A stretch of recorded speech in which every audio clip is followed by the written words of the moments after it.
сураи Нуҳ дар Маккаи Мукаррама нозил шудааст ва аз 28 оят иборат аст. بسم الله الرحمن الرحيم ба номи Аллоҳи бахшояндаи меҳрубон. إنا أرسلنا نوحا إلى قومه أن أنذر قومك من قبل أن يأتيهم عذاب أليم мо ҳар оина Нуҳро ба сӯи қавмаш фиристодаем ва ба ӯ гуфтем, ки қавми худро пеш аз он ки азоби дардвор ба сарашон фуруд ояд, бим деҳ. قال يا قوم إني لكم نذير مبين нӯҳ гуфт: эй қавми ман ҳар оина бимдиҳандаи ошкор ҳастам шуморо аз азоби Аллоҳ, агар ӯро нофармонӣ кунед. أن اعبدوا الله واتقوه وأطيعون ва ҳамону ман фиристодаи Аллоҳ ҳастам ба сӯи шумо, пас ӯро ягона бипарастед ва аз азоби ӯ битарсед ва аз ман итоат кунед дар он чизе ки шуморо амр ё манъ мекунам. يغفر لكم من ذنوبكم ويؤخركم إلى أجل مسمى إن أجل الله إذا جاء لا يؤخر لو كنتم تعلمون аллоҳ гуноҳонатонро биомурзад ва шуморо дар умратон то муддати муайяне ки дар илми Аллоҳ аст муҳлат диҳад. ҳар оина он аҷали илоҳӣ чун ба сар ояд, дигар таъхир нашавад. агар шумо инро медонистед, ҳамоно ба сӯи имон ва тоат ҳаракат мекардед. ин буд тафсири Саъдӣ. قال رب إني دعوت قومي ليلا ونهارا гуфт Нӯҳ: эй парвардигори ман ҳар оина қавми худро шабу рӯз ба сӯи ту даъват кардам. فلم يزدهم دعائي إلا فرارا пас даъвати ман онҳоро ба сӯи имон зиёда накард дар онҳо, ҷуз гурехтану нафрат аз имонро. وإني كلما دعوتهم لتغفر لهم جعلوا أصابعهم في آذانهم واستغشوا ثيابهم وأصروا واستكبروا استكبارا ва албатта ман ҳар бор ки онҳоро ба сӯи ту даъват кардам, то ту онҳоро биомурзӣ, ангуштҳо дар гӯшҳои худ карданд, то даъвати ҳақро нашунаванд, ва ҷома дар сар кашиданд, то ки маро набинанд, ва давомат карданд бар куфри худ, ва такаббур карданд аз қабули имон, такаббур кардани сахт. ثم إني دعوتهم جهارا пас барояшон ошкоро даъват кардам. ثم إني أعلنت لهم وأسررت لهم إسرارا боз ҳар оина дар ҳама ҳол ҳам ба овози баланд ва ҳам бо овози паст барояшон даъват кардам. فقلت استغفروا ربكم إنه كان غفارا сипас гуфтам ба қавмам: аз парвардигоратон омӯрзиши гуноҳҳоятонро кунед ва ба сӯи ӯ аз куфри худ тавба кунед. албатта ӯ таоло омӯрзандаи тавбаи бандагонаш аст. يرسل السماء عليكم مدرارا агар тавба карда аз ӯ омӯрзиш талаб кунед, мефиристад Аллоҳ таоло бароятон боронҳои резандаро пай дар пай. ويمددكم بأموال وبنين ويجعل لكم جنات ويجعل لكم أنهارا ва молу фарзандонатонро зиёд мекунад و برایتان بستانها بیافریند تا که از میوه‌هایش فایده برید و دریاها تا که از آبش زراعت و مالهایتان را آب بدهید. این بود تفسیر طبری.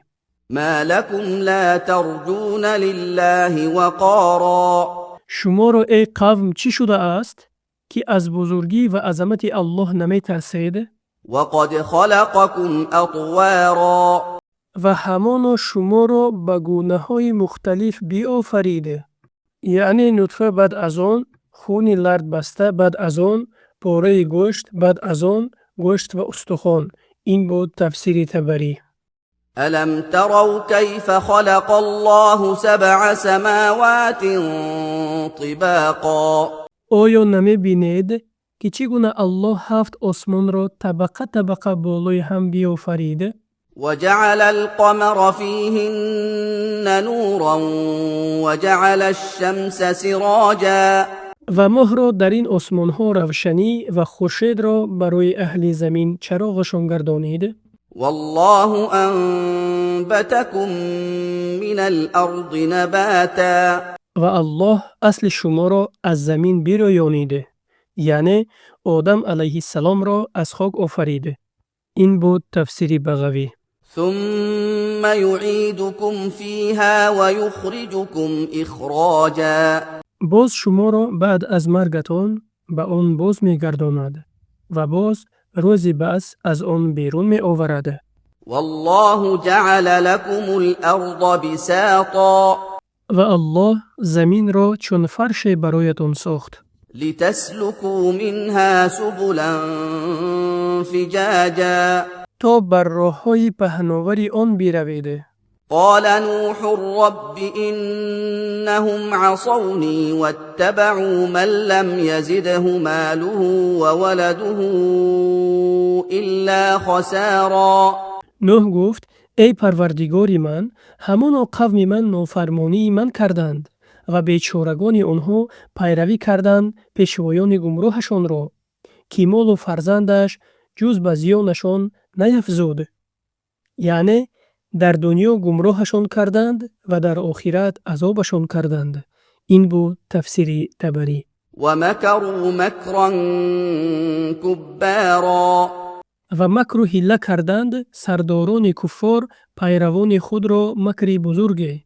وقالوا لا تذرن آلهتكم ولا تذرن ودا ولا سواعا ولا يغوث ويعوق ونسرا و گفتند پرستش معبود خود را به جای الله یگانه که نوح به سوی آن دعوت می کند ترک نکنید و پرستش ود و سوا و یغوث و یعوق و نصر را ترک مکنید.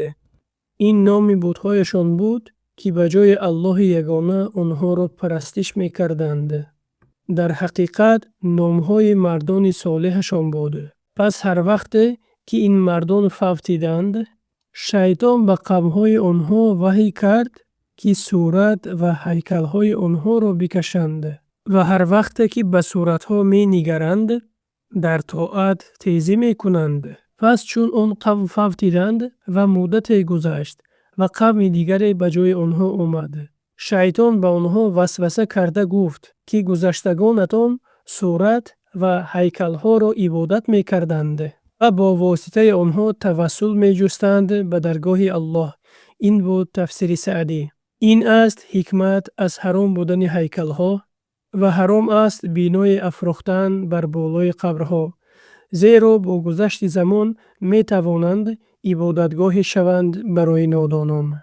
وقد أضلوا كثيرا ولا تزد الظالمين إلا ضلالا و همان آن پیروان بسیاری از مردم را با زینت دادن راه‌های گناه گمراه کردند. بعد از آن نوح علیه السلام گفت ای پروردگار ما، میفزای به آن ستمگران سرکش مگر دوری را از حق. مما خطيئاتهم أغرقوا فأدخلوا نارا فلم يجدوا لهم من دون الله أنصارا به جزای گناهانشان ба тӯфон ғарқ карда шуданд, пас ба оташи даргиранда ву сӯзонанда дохил карда шуданд. пас ба ҷуз Аллоҳ барои худ ёваре наёфтанд, ки аз онҳо азобро дур кунад. وقال نوح رب لا تذر على الأرض من الكافرين ديارا. ва Нуҳ алайҳи салом баъди ноумид шуданаш аз қавмаш гуфт: эй Парвардигори ман, бар рӯи замин ҳеҷ як аз кофиронро магузор, ки ҳаракат кунад. إنك إن تذرهم يضلوا عبادك ولا يلدوا إلا فاجرا كفارا.